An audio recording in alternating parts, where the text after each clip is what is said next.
difficult for us today to conceive of that absolute loyalty and devotion that these 19th century soldiers felt for their flags, be it the Confederate battle flag or the Stars and Stripes. They would carry that flag into the jaws of death knowing that they would die, and yet they would do that. You read of this time and time and time again of men knowing they will die in this charge, but they want the honor, the responsibility of carrying that flag forward as far as they can get before they're struck down. At the Battle of Gaines Mill, Confederate Color Sergeant Jimmy Taylor had just reached his 16th birthday. General Gray told the youngster he wasn't required to carry the flag into battle.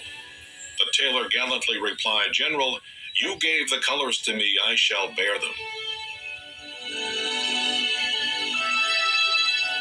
Taylor was shot once, but continued forward. Twice, but marched on. Finally, a third bullet brought forth these final words: "I can go no further. I must give up my flag."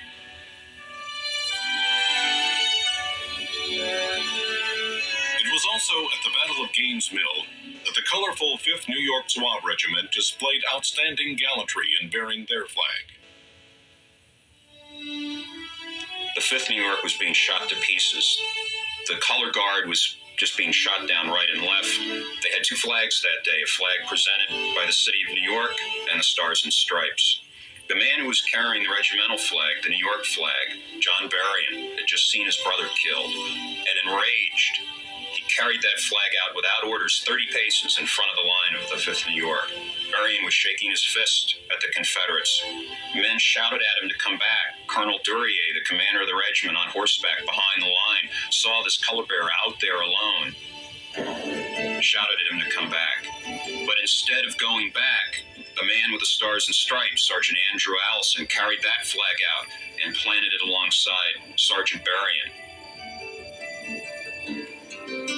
So inspired by the color bearers' courageous act, the Zouaves, it was said, rushed like demons for the wood with the bayonet. But the color was decimated, and the Confederates held firm. Of the 450 Zouaves who entered the battle, 162 fell.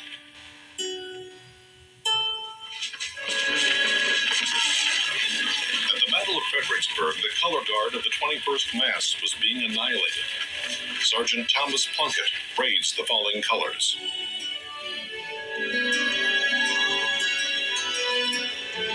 Sergeant Plunkett instantly seized the colors and carried them proudly forward to the farthest point reached by our troops.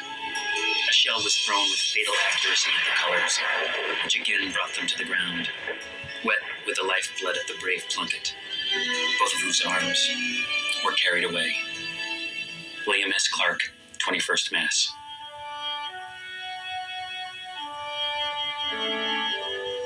Now, rather than just fall back and let the color drop on the ground, Sergeant Plunkett apparently clutched the color up to his chest and continued to march until he was relieved of the color by another bearer. It was thought, of course, that his wounds would be fatal and that he would die, but nonetheless, against everybody's expectations, he did survive. This flag, stained with Plunkett's blood, was displayed at the State House as an inspirational symbol. When he died in 1884, that flag that he had carried at Fredericksburg and was stained with his blood was sent out to Worcester, Massachusetts for his funeral. That's the only instance